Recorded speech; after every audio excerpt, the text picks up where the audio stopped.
You did everything right at work this week, and somehow you can feel your boss starting to dislike you. You're not paranoid.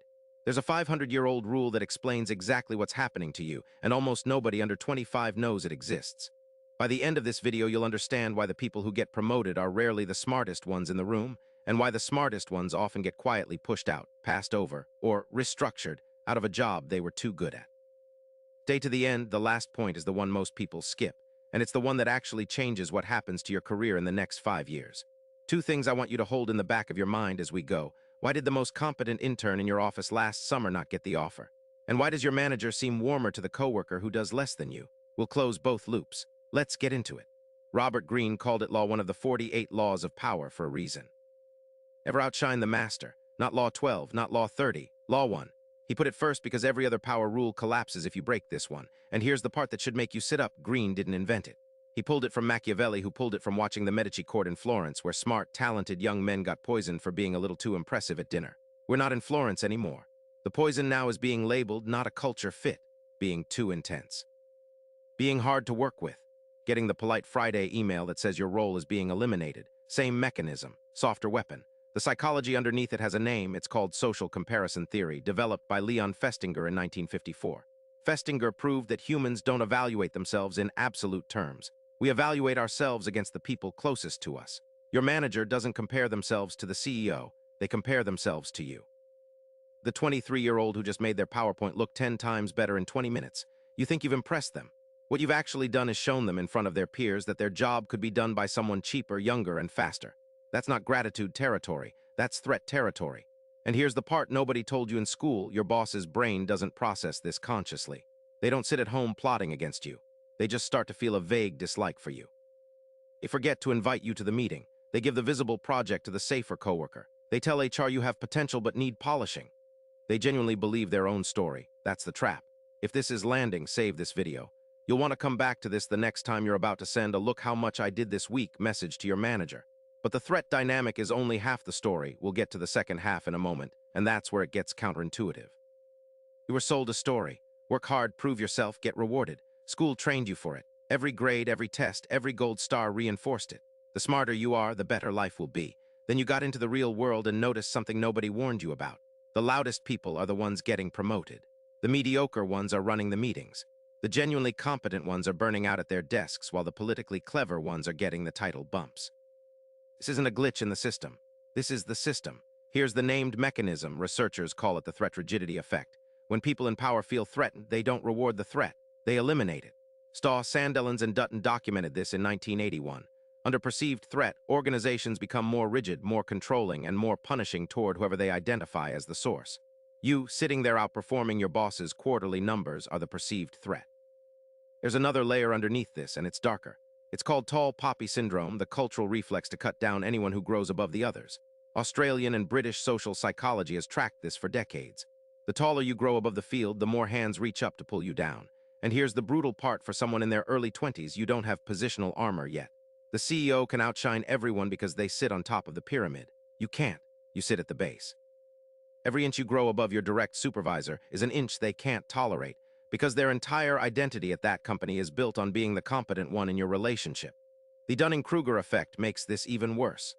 The least competent people are the most confident, which means the bosses most threatened by you are usually the ones least equipped to recognize talent, and most equipped to feel insecure around it. So you, the genuinely sharp one, end up reporting to someone who can't read your value but can absolutely feel your threat. That's the silent career killer almost nobody names. But here's the part that nobody tells you about, and this is where most people get this completely wrong. The answer isn't to dim yourself permanently. That's the lazy interpretation of Greene's rule, and it'll cost you just as much as outshining will. The real move is more strategic than that. Every workplace, every friend group, every social circle you've ever been in is running an invisible game. We'll called it the status game, and once you see it, you can't unsee it. Every interaction is people unconsciously trading status, small wins, small losses, who got the laugh, who got interrupted, who got credit, who got blamed. Your boss is playing this game whether they admit it or not. Their entire week is a series of micro-status calculations against their boss, against their peers, and against you. When you do something brilliant in a meeting, you've just scored a status point. The math of the room is now different. They're slightly down, you're slightly up.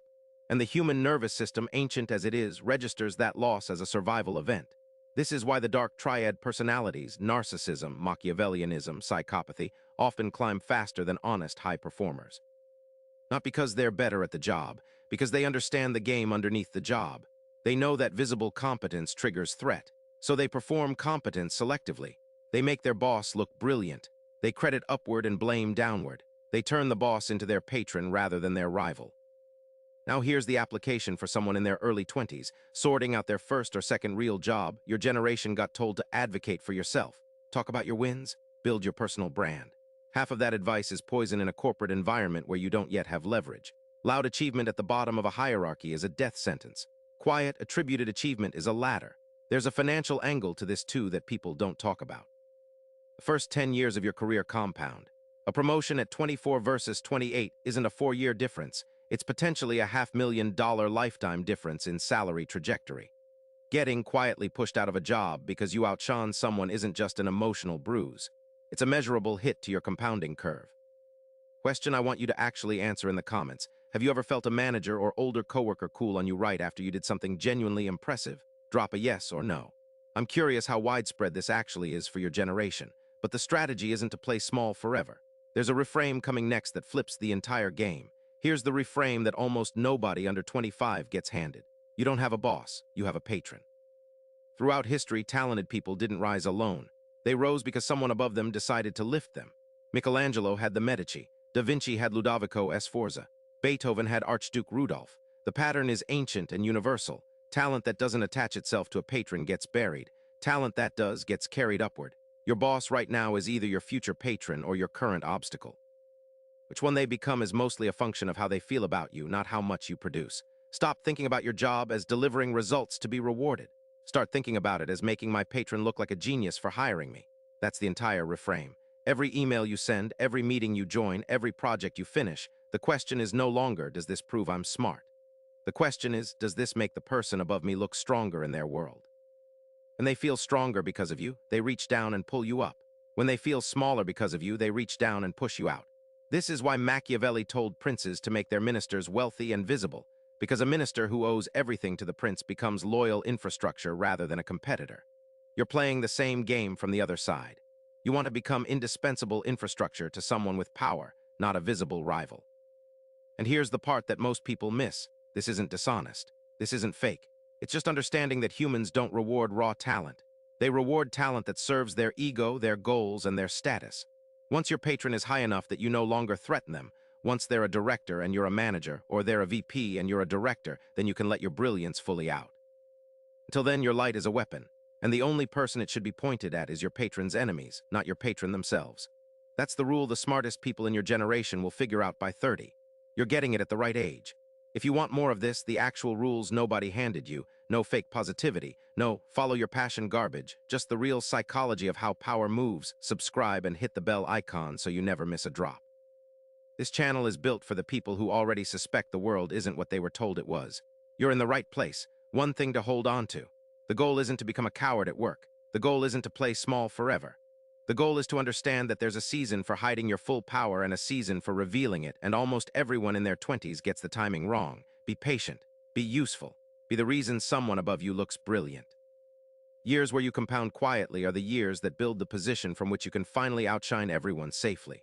The people who tried to skip that stage are the ones writing LinkedIn posts about being laid off and not understanding why. You now understand why. If this hit, my video on the law of court behavior, the unwritten rules of how to operate around powerful people, will make even more sense now. Watch that next. It's the natural sequel to everything we just covered.